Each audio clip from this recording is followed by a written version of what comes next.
situation has gotten worse, Mr. Prime Minister. They are gradually trying to take over Kargil. Hello दोस्तों, नमस्ते। तो आज मैं आप सबके लिए लेके आया हूँ एक अटल रिव्यू। अब इस अटल रिव्यू के नाम से आपको समझ में तो आ ही गया होगा कि किस चीज़ के बारे में मैं रिव्यू देने जा रहा हूँ और कौन है वो शख्स जो बिल्कुल अटल है, अपने विचारों में अटल, अपने फैसलों पे अटल, अपने ज़िंदगी के हर कड़ी पे अटल। तो वो हैं हमारे late former prime minister Shri Atal Bihari Vajpayee ji, जिनके ऊपर अभी एक मूवी बनी है जो कि पंकज त्रिपाठी एक्टर हैं जिन्होंने एक्ट किया है। यदि भारत माता के चरणों में लहू बहाकर ही आगे जाना है तो मैं इस पद को ग्रहण करने के लिए पूर्ण रूप से तैयार हूँ। मैं अटल हूँ, जिसका रिव्यू मैं भी करने वाला हूँ। तो अब ये इस मूवी पे जो रियल लाइफ अटल बिहारी वाजपेयी जी थे, श्री अटल बिहारी वाजपेयी जी, और जो मूवी में पंकज त्रिपाठी प्ले कर रहे हैं। सो अब मूवी बनी है तो अब ये एक छोटा सा तो चैप्टर है नहीं, ये एक बहुत बड़ा चैप्टर है जिससे मूवी बनी है। तो आइए रिव्यू करते हैं, देखते हैं कि कैसा है मूवी का ट्रेलर और फिर करते हैं रिव्यू। ये हिंदुस्तानी को इन सब चीज़ों को लाइन अप करते हुए ये मूवी बनी है। तो मूवी स्टार्ट होती है अटल बिहारी जी के बचपन से, जहाँ पे वो आरएसएस में जाते हैं। उनका जन्म ग्वालियर में हुआ था और एकदम हूबहू जैसे कि उनकी बायोग्राफी बनी है, बिल्कुल जो उनकी किताब है उससे ही इंस्पायर्ड होकर बनी है। और जो भी डॉक्यूमेंट अवेलेबल है, आई होप प्रोड्यूसर्स ने और फिल्म मेकर्स ने, सिनेमाटोग्राफर ने इन सारी चीज़ों को ध्यान में रखते हुए बनाया है। तो उनकी कहानी शुरू होती है ग्वालियर से और वो एक सिंपल परिवार से थे, साधारण परिवार से थे। उनके परिवार के बारे में तो इस मूवी में ज़्यादा नहीं बताया गया। पिक्चर जब स्टार्ट होती है तो वो इंडिया और पाकिस्तान का जो वॉर हुआ था उसका बैकड्रॉप से स्टार्ट होती है, जहाँ पे बोलते हैं कि कल का सूर्योदय फिर हमारा पड़ोसी मुल्क नहीं देखेगा। तो वहाँ से मूवी स्टार्ट होती है। उनका बचपन दिखाया जाता है कि कैसा उनका बचपन था, साधारण उनके पिताजी के विचार कितने महान थे। और फिर वो कश्मीर जाने के लिए परमिट चाहिए, वहाँ तिरंगा फहराना अपराध है। अखिल भारतीय जनसंघ एवं ये पूरा देश धारा 370 का विरोध करता है। एक संकल्प लेते हैं, संकल्प बोले तो प्रॉमिस लेते हैं कि हम अब आरएसएस ज्वाइन करेंगे और अपने आप को, अपने देश को समर्पित करेंगे फॉर सोशल वर्क। तो आरएसएस की जो आइडियोलॉजी जो कि हमेशा मीडिया में अलग तरीके से दिखाई जाती है, तो आरएसएस उस वक्त कैसे थी। तो उनका जन्म तो 1924 में हुआ था, उस समय ब्रिटिश काल भी था। तो वो भी दिखाया गया कि एक गरीब फार्मर को मार रहा था एक अंग्रेज। तो वो कहते हैं कि क्यों मार रहे हो, तो बोले कि अभी ये ब्रिटिश राज है, हिंदुस्तान नहीं, देखो वहाँ किसका झंडा फहरा है। तो अटल बिहारी वाजपेयी जाते हैं और वहाँ पे जाके हिंदुस्तान का झंडा लगा देते हैं।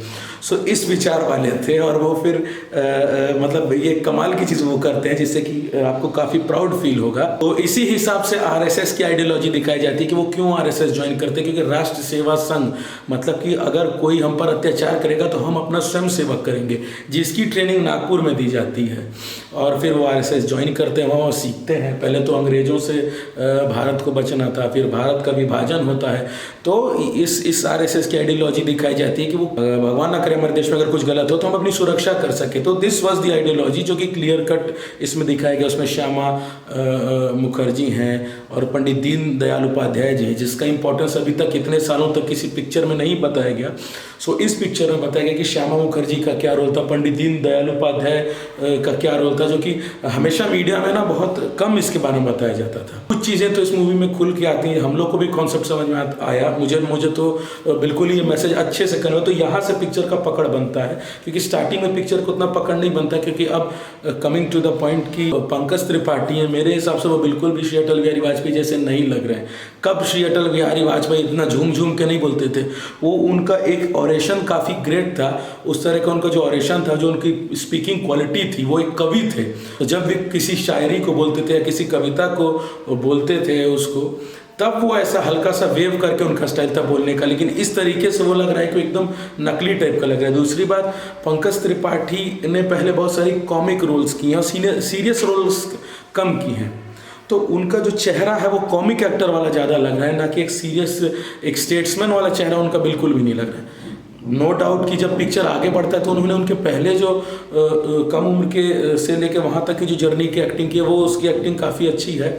लेकिन पूरे मूवी में अटल बिहारी वाजपेयी जैसे नहीं लग रहे हैं। फिर जब गांधी जी का देहांत हो जाता है, जब नाथूराम गोडसे उनको मार देता है, तो उस इंसिडेंट के बाद जो दंगे भड़क जाते हैं, जिसमें वो गए थे अपनी ट्रेनिंग लेने, वहाँ पर एक प्रेस में वो काम कर रहे थे, राजधर्म वो फिर जल जाता है, और वो वाले सीन सच वहाँ पे देखिए पंकज त्रिपाठी एक्टर बहुत अच्छे हैं, भले वो मुझे अटल बिहारी वाजपेयी जी जैसे नहीं लग रहे हैं, तो फिर ये दिखाया जाता है, ऐसा हो जाता है। उसके बाद फिर अटल बिहारी वाजपेयी जी के जब वो अपने गांव में थे, जब वो कॉलेज में थे, उसका भी कुछ ग्लिम्स दिखाया जाता है, जो राजकुमारी जी को वो पसंद करते थे, और एक आंखों ही आंखों में जो इज्जत भरी दृष्टिकोण से एक प्रेम का एक एंगल जो होता है, जितना कि इस मूवी में दिखाया गया, जितना कि हम लोगों ने पढ़ा है, वो तो हर इंसान के लाइफ में कुछ ना कुछ होता है, तो उसको भी दिखाया गया है इसमें। और इतना ही मीडिया में भी इतनी ही चीज़ें अपलोडेड हैं, इतने ही फैक्ट्स हैं उनके बारे में। फिर कहानी आगे बढ़ती तो खैर जब राष्ट्रधर्म नाम का जो प्रेस रहता है वो जब जल जाता है, तो वहाँ से उनके अंदर एक उत्तेजना जागती है कि मैं और अपने इस जो उनके अंदर का कवि है उससे देश में एक देशभक्ति, एक हिंदुत्व के प्रति जागरूकता फैलाऊं। तो फिर देन ही स्टार्ट्स वो आर्टिकल्स लिखने लगते हैं, जो कि इस पिक्चर में बहुत अच्छे से पंकज त्रिपाठी ने एक्टिंग की है। लेकिन पंकज त्रिपाठी वहाँ पे फेल हो जाते हैं जहाँ पे वो उनकी मिमिक या उनकी जैसी एक्टिंग करें। रेगुलर, अगर आप रेगुलर एक्टिंग की बात करेंगे तो वो उन्होंने बहुत अच्छी की है, क्योंकि पंकज त्रिपाठी जो आए थे आपकी अदालत में, तो उन्होंने ये बोला था कि हमने इस पिक्चर को बनाते टाइम इस बात पर ध्यान नहीं दिया कि उंगली इधर गई या उधर गई, हमने मिमिक्री नहीं करने की कोशिश की, लेकिन इसमें वो वैसा ही लग रहा है। तो जब आरएसएस जाते हैं श्री अटल बिहारी वाजपेयी जी, वहाँ वो अपना खुद सारी पूरी ट्रेनिंग लेते हैं ताकि वो अपने परिवार और अपने देश की रक्षा कर सकें। तो फिर कहानी आगे बढ़ती है, जब पंडित दीनदयाल उपाध्याय उनके पास आते हैं, उनके द्वारा जो लिखित जो कविता वो लिखते हैं उसमें इतनी पावर होती है कि पूरे हिंदू लोगों को जागृत कर देती है अपने मातृभूमि के प्रति, अपने राष्ट्रधर्म के प्रति। और इसीलिए उस अखबार का नाम भी था राष्ट्रधर्म, जो कि इतना ज़्यादा मीडिया में नहीं बताया गया था इतने अच्छे तरीके से, जो कि इसे बताया गया और काफ़ी इंटरेस्ट के साथ मैंने भी देखा कि इनका बैकग्राउंड क्या था। हालांकि पिक्चर को बहुत जल्दी निकाला गया है, हर चीज़ों में थोड़ा वक्त कम दिया गया है। जैसे कि आप देखते होंगे कि 1990s में जितनी मूवीज़ बनती थी उस समय, या अभी से पहले 10 साल पीछे की, तो उसमें हर चीज़ डिटेल में बताया जाता था। जैसे कि रामायण भी बनी, तो उसमें अरुण गोविल जी का जो कैरेक्टर है, फिर लक्ष्मण जी का जो कैरेक्टर था, तो हर कैरेक्टर पे थोड़ा टाइम दिया गया था और आराम से किया गया था। मूवी पे तो क्या होता है कि टाइम होता है, टाइम स्लॉट, और ये चैप्टर बहुत बड़ा है, श्री अटल बिहारी वाजपेयी जी की जीवनी बहुत बड़ी है, तो उस पर बायोग्राफी बनाना, तो थोड़ा सा पिक्चर को जल्दी निकाल दिया गया। तो एक तरीके से कह सकते हैं कि पिक्चर उनकी ज़िंदगी का हाईलाइट है इन टर्म्स ऑफ मूवी। मतलब ये जो मूवी है वो एक अटल बिहारी वाजपेयी जी के लाइफ के जितने टाइम लाइन से, इंपॉर्टेंट टाइम से, डेट से, उसके ऊपर एक हाईलाइट है, जिसको पंकज त्रिपाठी ने उनके जगह पे एक्ट किया वैसा ही वैसा। मतलब इस पिक्चर में आपको कुछ नया खास देखने को नहीं पता चलेगा जो आप नहीं जानते, बस उनके जो शुरुआती लाइफ है ना वो आपको इसमें ज़्यादा देखने को मिलेगा। आगे का तो आप सब जानते हैं कि जो हुआ। खैर, तो मूवी में हम लोग आगे बढ़ते हैं, तो फिर वो उनके लेख से काफ़ी खुश हो जाते हैं, तो वो उनको फिर संघ के हेडक्वार्टर लेके जाते हैं, उनके चीफ से मिलाते हैं, और धीरे धीरे श्यामा प्रसाद मुखर्जी आते हैं, और फिर उनसे फिर एक पॉलिटिकल चीज़ों की बात होती है। फिर संदेहास्पद तरीके से श्यामा प्रसाद मुखर्जी जी को जब गिरफ्तार कर लिया जाता है, जब कश्मीर वो जाते हैं आर्टिकल 370 के अबॉलिश करवाने के लिए, जब वहाँ पे कट्टरपंथ लोग हावी हो जाते हैं, तो फिर श्यामा प्रसाद मुखर्जी जी को अरेस्ट करके जिस संदेहास्पद तरीके से कैसे तड़पा के परेशान करके उनको कैसे वो गुजर जाते हैं, तो वो हो जाता है। तो उसके बाद फिर पंडित दीनदयाल उपाध्याय जी कहते हैं अटल बिहारी वाजपेयी जी को कि देखो, अब अगर आपको अपनी ये बात वहाँ तक पहुँचानी है राष्ट्र धर्म की, और हिंदुत्व को अगर जागृत करना है, और ये सब लोगों को अपने मातृभूमि के प्रति जगाना है कि क्यों हम लोगों को अपने अधिकारों के लिए लड़ना क्यों जरूरी है, अपने अधिकारों को हम कैसे पा सकते हैं, अगर हम गवर्नेंस में नहीं रहेंगे तो हम कुछ नहीं कर पाएंगे। तो यहाँ से हम लोग को संसद तक का सफ़र तय करना होगा, तब जाके हमारी आवाज़ सब सुनेंगे। जनसंघ की आवाज़ देश तक पहुँचाने के लिए हमें संसद तक पहुँचना होगा। तो फिर वो चीज़ें होती हैं, और बहुत मेहनत मशक्क़त करके फिर आप मूवी में भी देखना पड़ेगा कि आपको कि कैसे कैसे होता है, और फिर कैसे पंडित दीनदयाल उपाध्याय जी की संदेहास्पद तरीके से मौत हो जाती है, और फिर कैसे ये पार्टी बनाते हैं। पार्टी लोकसभा में पहली बार चुन के आया हूँ, 505 सदस्यों की लोकसभा, जिनमें 403 कांग्रेस और उनके साथी। 102 प्रतिपक्ष। और पहला जो एक्सपीरियंस होता है वो इतना अच्छा पंकज त्रिपाठी ने यहाँ बहुत अच्छी एक्टिंग की है। उसमें हम भारतीय जनसंघ के 4, क्योंकि जो अटल बिहारी वाजपेयी जी की अर्ली लाइफ की जो क्लिपिंग्स हमें उतनी यूट्यूब पे नहीं मिलेंगी, उतनी कहीं नहीं मिलेंगी। सो उस जब हमें पता होता है कि हमें ऐसा देख के करना है तो हम अलग तरीके से एक्ट करते हैं, लेकिन जब हमें पता है कि यहाँ पे मैं जो होने वाला हूँ वही फिल्म होने वाली, मतलब I am going to be the actor, तो और वहाँ पे उन्होंने अच्छा एक्ट किया। बाद का जो क्लिपिंग्स हैं यूट्यूब में ना, वो क्लिपिंग देखोगे तो वहाँ पर इतना मतलब इन्फ्लुएंशियल एक्टिंग नहीं है पंकज त्रिपाठी की, लेकिन जो उनकी अर्ली लाइफ की एक्टिंग की पंकज त्रिपाठी ने, हेड्स ऑफ, कमाल। आशा करते हैं कि आज हमें बैलगाड़ी में आता देख सरकार ये देख पाएगी कि देश में गरीबी इस समय किस अवस्था में है। तो जब पहली बार वो अटल बिहारी वाजपेयी जी जब संसद में घुसे होंगे तो क्या, तो वो नेहरू जी से बहुत इन्फ्लुएंस्ड रहते थे। तो जब वो घुस रहे हैं संसद में, उन्होंने नेहरू जी को देखा और कैसे एक छोटा नेता जब जाता है, युवा नेता, और जब एक बड़े सीधे प्रधानमंत्री को देख ले तो वो कितना इंस्पायर्ड हो जाता है, कितना खुश हो जाता है। फिर उनका भाषण होता है पहली बार तो सब हंसते रहते हैं, लेकिन उनका भाषण काफ़ी इन्फ्लुएंशियल होता है संसद में। तो फिर अटल बिहारी वाजपेयी जी अलग से आके उनको बोलते हैं कि मार्क माई वर्ड्स, आपने बहुत अच्छा बोला, और अपने असिस्टेंट को बोलते हैं कि मार्क माई वर्ड्स, ये लड़का एक दिन पक्का देश का पीएम बनेगा। यहाँ नेहरू जी की पोर्ट्रेट हुआ करती थी। वो आपके विपक्षी नेता थे तो विपक्षी तो हम थे, वो देश के प्रथम प्रधानमंत्री थे जी। आप लगवाइए उनकी पोर्ट्रेट यहाँ। फिर उनके अलायंसेस दिखाते हैं, पॉलिटिकल अलायंस कैसे बनते हैं, कैसे टूटते हैं, कैसे लोग धोखा देते हैं, और फिर कैसे कैसे ये जनसंघ होता है, जनसंघ से जनता पार्टी होता है, फिर कैसे भारतीय जनता पार्टी होता है। दलों के इस दल के बीच एक कमल खिलाना होगा।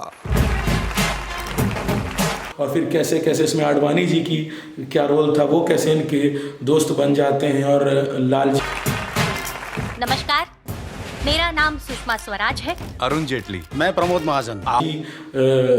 वो कह के वो उनको संबोधित करते हैं। और फिर फाइनली ये प्राइम मिनिस्टर के कैंडिडेट जब घोषित होते हैं, इसमें अदर पॉलिटिशियंस के बारे में भी दिखाया, जैसे श्री अरुण जेटली जी, सुषमा स्वराज जी, मुरली मनोहर जोशी। तो वो सारे बीजेपी के जो फेसेस थे वो कैसे इनको सपोर्ट करते हैं, प्रबोध महाजन जी, ये सब। आप सभी का भारतीय जनता पार्टी में हार्दिक स्वागत है। लोग इनको सपोर्ट करते हैं और फाइनली भारतीय जनता पार्टी एक टीम के जैसे बाउंस बैक करती है और फिर जीत जाते हैं। श्री अटल बिहारी वाजपेयी जी प्राइम मिनिस्टर बनते हैं, अपना शपथ लेते हैं। तो एक बार तो वो 13 दिन के लिए बनते हैं, एक बार 13 महीने के लिए बनते हैं, और एक बार फुल टर्म के लिए बनते हैं। तो ये सारी चीज़ें आपको उस मूवी में पूरे जर्नी दिखाया जाएगा, लेकिन बहुत जल्दी दिखाया जाएगा ना, बहुत काफ़ी डिटेल में नहीं दिखाया जा पाएगा। कि जैसा कि मैंने पहले कहा कि बहुत बड़ा चैप्टर है अटल बिहारी वाजपेयी जी की जीवनी पे। अगर सही में पिक्चर बन जाए तो 3-4 पार्ट लग जाएंगे। और इस कांग्रेस को हटाना है, इंदिरा राज खत्म करना है। एज, फिर उनके कॉलेज के लाइफ, फिर आरएसएस और बाद का जनसंघ तक का, और फिर उनके बाद उनका जो बीजेपी का था वो, और फिर फाइनल जो वो एजेड हो जाते हैं। तो खैर फिर उनका शपथ होता है finally as a prime minister, और फिर कैसे तगड़े डिसीजन लेते हैं। और जो पोखरण पे वो न्यूक्लियर टेस्ट कराते हैं एपीजे अब्दुल कलाम के साथ, जो उनका जो बातचीत होती है, उसके बाद जब जो एकदम सीक्रेट रखते हैं वो, मतलब वो अपने काफ़ी पक्के थे अपने वचन के। वो अपने पार्टी तक को नहीं बताते हैं कि हमने ये न्यूक्लियर टेस्ट करा रहे हैं, नहीं तो ये सब चीज़ें काफ़ी सीक्रेट रखते थे। मतलब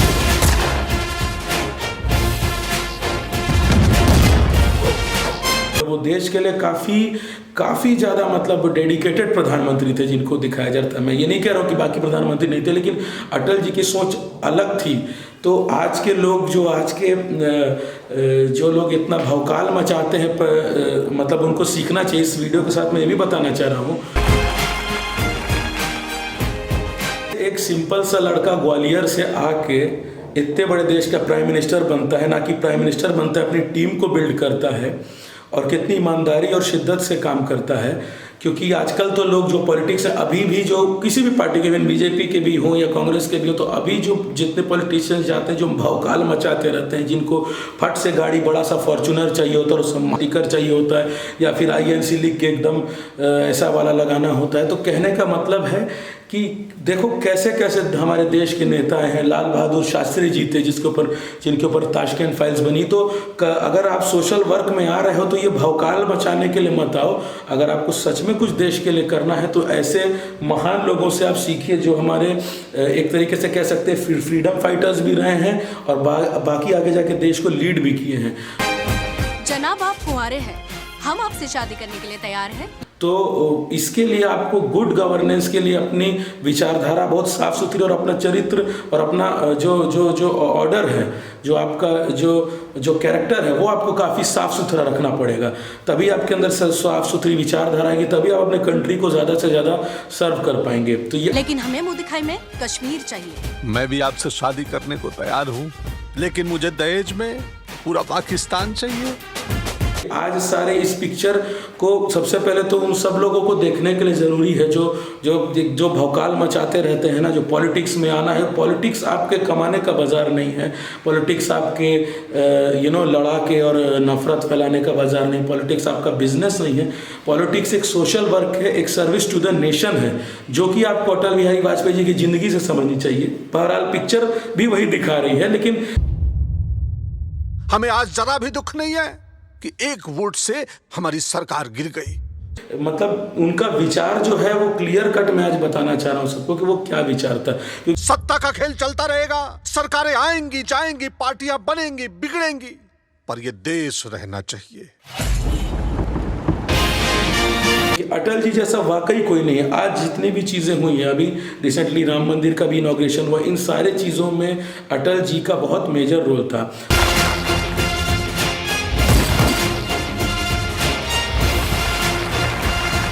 और सबसे बड़ी बात जो अटल बिहारी वाजपेयी जी के बारे में वो थी कि असहमति में भी सहमति थी। एक गार्जियन के जैसे लेके चलते थे और तभी सामने वाला पोजीशन भी उनका रिस्पेक्ट करता था। और आज वही रिजल्ट है कि धीरे धीरे लोग उनकी टीम में, और ये टीम बड़ी ही होती जा रही है।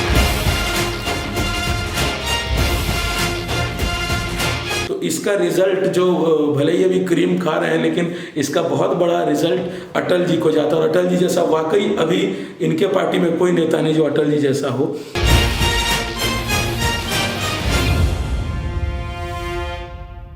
जो है इनके बाद ही हैं, तो फिर वो एक्टिंग आगे होती है।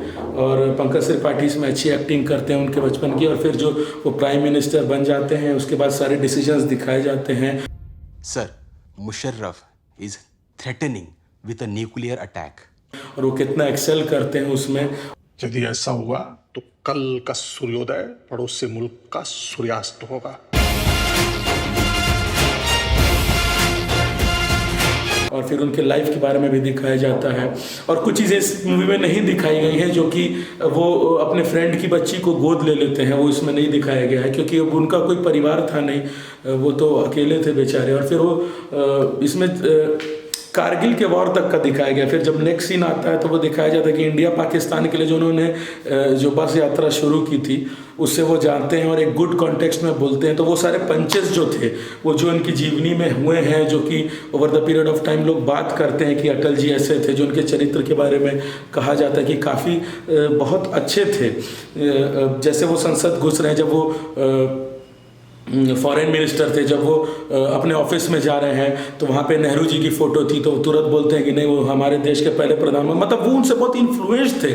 आज के पॉलिटिक्स में आपको ऐसा नहीं दिखने मिलेगा। आज तो कोई किसी को पप्पू बोल रहा है, आज तो कोई किसी को गप्पू बोल रहा है, इस टाइप का पॉलिटिक्स होता है। लेकिन उस टाइम में जो आचरण था ना, वो काफ़ी अच्छा था, जो कि हाई लेवल की थिंकिंग, सिंपल लिविंग और हाई थिंकिंग आपको देखने को मिलेगा इस पिक्चर में। तो ये चीज़ें दिखाई गई हैं। फिर पाकिस्तान, अमेरिका जब इंडिया को आंख दिखाता था तो वो कैसे जवाब देते थे। और इंदिरा गांधी जी भी अपने टाइम पे बहुत तगड़ा जवाब दे देती थी, अगर कि हमारे मामले में कोई दखल नहीं देगा। सो ये सारे काफ़ी तगड़े नेता थे हमारे। तो अटल जी के वो सारे पंचेस आपको मिलेंगे कि अगर हमारे देश पे कोई आंख उठाएगा तो अगले दिन बेटा सूर्यास्त भी नहीं होगा मतलब देख नहीं पाएगा अगले दिन का सूरज वो देश। तो ये सारी चीज़ें, और फिर फौजियों के साथ वो जन गण मन गाते हैं जाकर वहाँ। जैसे ही हमारा तिरंगा फहरता है, जैसे ही हम वो वॉर जीत जाते हैं, वहाँ पे मूवी एंड हो जाती है। लेकिन इनकी जीवनी में वो 93 ईयर्स तक जिए थे, और फिर उनके आगे के लाइफ का नहीं दिखाया जाता। हालांकि उनको काफ़ी मतलब उनकी लास्ट में तबीयत ख़राब हो गई थी, और फिर आगे का मैं आपको बता दे रहा हूँ कि उनके असली बायोपिक में जो नहीं दिखाया गया वो क्या हुआ था, बायोपिक में नहीं दिखाया गया ये पार्ट। तो अटल जी बिहारी वाजपेयी जी ने जिस बच्ची को उन्होंने गोद लिया था, वही उनका अंतिम संस्कार करती है, और फिर वो काफ़ी बीमार हो गए थे, और फिर वो पंचतत्व में विलीन होते हैं। तो हमारे सारे देश के युवा को, जो कि एक सिंपल परिवार से आते हैं, एक मध्यम वर्ग की से, तो उनके सपने कभी टूटने नहीं चाहिए। अगर उनका सपना अटल है तो उस देश को भी अटल बना सकते हैं। इस पिक्चर के रिव्यू को मैंने इसलिए अटल कहा है, मैंने इस पिक्चर के बारे में कम बताया और उनके बारे में ज़्यादा बताया, ताकि आप ये सोचो और समझो कि अगर आपके इरादे अटल हैं, आपकी नीयत अटल है, तो उसका रिजल्ट भी अच्छा होगा। राज धर्म का पालन करें,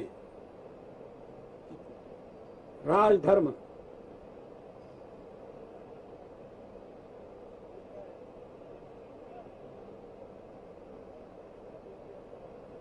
ये शब्द काफी सार्थक है।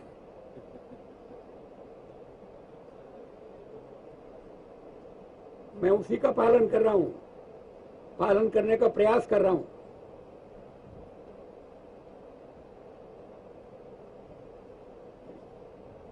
राजा के लिए, शासक के लिए प्रजा प्रजा में भेद नहीं हो सकता,